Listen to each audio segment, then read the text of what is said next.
केंद्रीय राज्य मंत्री कृष्णपाल गुर्जर जी के पास जा रही हूं। वो सांसद भी हैं फरीदाबाद से। गुर्जर जी, बहुत बहुत धन्यवाद समय देने के लिए रिपब्लिक भारत को। मैं पहला सवाल सर आपसे यही पूछूंगी कि जिस तरह से सवाल पूछे जा रहे हैं इस हिंसा को लेकर, इतनी बड़ी हिंसा जिससे न सिर्फ हरियाणा प्रभावित है, बाकी जो लगे हुए राज्य हैं वहां पर भी हाई अलर्ट है। इस हिंसा की जानकारी कैसे संभव है कि सरकार को मिली नहीं, कोई इंटेलिजेंस नहीं? हाँ, मेरे को हिंदी में सवाल करें ना।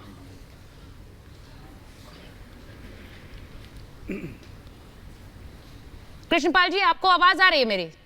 आवाज नहीं आ रही। सुचित्रा जी, आवाज नहीं आ रही है। कृष्णपाल जी, मैं सवाल भी पूछ रही हूँ आपसे। आवाज नहीं आ रही है सुचित्रा जी। अगर आप उनको ऑडियो जरा ठीक कराइए, सर को आवाज नहीं आ रही। अभी आई जी। कृष्णपाल जी, मैं आपसे पूछ रही हूँ, सवाल बहुत बड़ा हरियाणा सरकार पे उठ रहा है कि ये इतनी बड़ी हिंसा जो बाकी लगे हुए राज्यों को भी प्रभावित कर रही है, वहां पर भी अलर्ट हो गया। ऐसी तस्वीरें हमने देखी जो हिलाकर रख दे। सरकार को कोई भनक नहीं थी कि इतनी सुनियोजित साजिश, क्योंकि सुनियोजित तो खुद ही हरियाणा के मंत्री कह रहे हैं कि ये थी। सुचित्रा जी, मैं एक बात स्पष्ट कर दूं, ये बहुत वैसे तो दुर्भाग्यपूर्ण घटना है जी, सबको पीड़ा पहुंचाने वाली ये घटना घटी है। हाँ। और इस पर सारा प्रदेश क्या सारा देश दुखी है इस घटना पर। लेकिन मैं एक बात आपके संज्ञान में लाना चाहता हूं, ये शोभा यात्रा पहली बार नहीं, विष्णु परिषद हर वर्ष श्रावण के महीने में इस तरह की शोभा यात्रा निकालती है।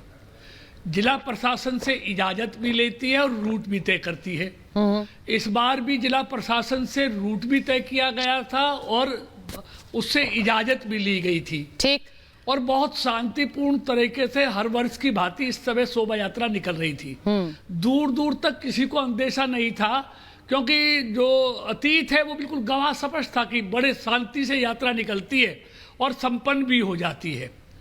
लेकिन इस तरह का षड्यंत्र रचकर शांतिपूर्ण यात्रा पर पत्थर फेंके जाएंगे, गोलियां चलाई जाएंगी और फिर पूरा दंगा मचाया जाएगा, गाड़ियों को जलाया जाएगा, दुकानों को लूटा जाएगा, ये किसी ने मैं समझ दूर दूर तक किसी को अंदेशा नहीं था। सर, इसीलिए सवाल बहुत सारे उठते हैं इस यात्रा में सामान्य दिनों की तरह। सर, इसीलिए सवाल बहुत सारे उठते हैं क्योंकि ये कैसे मुमकिन है कि एक स्टेट मशीनरी को इतनी बड़ी साजिश की भनक नहीं लगी ऐसे समय पर, जब उनके पास हथियार भी थे।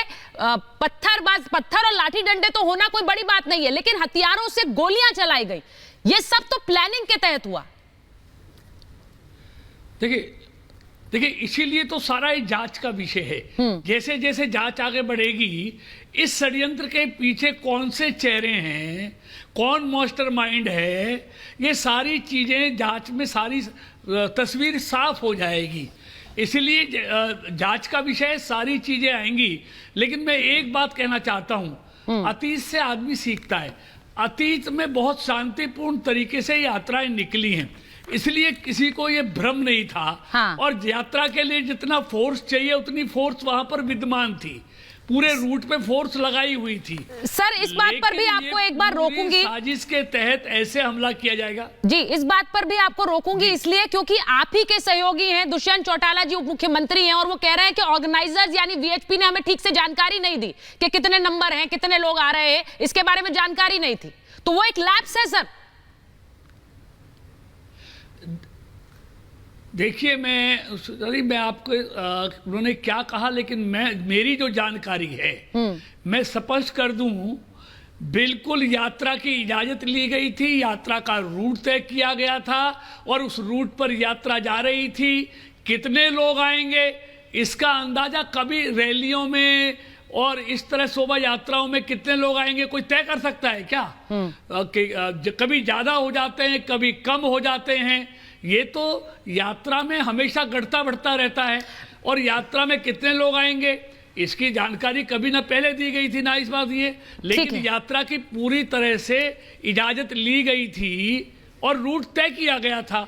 उसी अनुसार हर वर्ष की बात ही। देखिए कृष्णपाल जी, किसी को इस बात की, ये आपने बिल्कुल सही कहा कि यात्रा में ज्यादा कम लोग हो सकते हैं, उसकी किसी को जानकारी नहीं होती है, लेकिन इस बात की जानकारी ना होना, वो जानकारी ना होना तो ठीक है, लेकिन इस बात की जानकारी ना होना कि एक सुनियोजित प्लानिंग चल रही है इतनी बड़ी हिंसा को अंजाम देने के लिए। सर, ये बहुत सारे सवाल हरियाणा की सरकार पर खड़े कर रही है, लेकिन इसी के साथ साथ मैं ये कहूंगी कि इस वक्त हरियाणा की सरकार और पुलिस को वहां पर सिचुएशन को नॉर्मलाइज करने के लिए पूरी तरह से सहयोग मिलना चाहिए, सबका मिलना चाहिए, क्योंकि ये तनाव की स्थिति हम नहीं देखना चाहते हैं। कृष्णपाल जी, मैं उम्मीद कर रही हूं कि मेरे साथ आज जो मेरे पैनल पे भी मेहमान हैं वो मेरे साथ इस बात पर बिल्कुल हम आपको विश्वास दिलाते हैं कि देखिए मैं बिल्कुल आपको विश्वास दिलाता हूं, हरियाणा सरकार और पूरा प्रशासन जी, अभी आप देखेंगे सारी जगह सामान्य स्थिति हो गई है,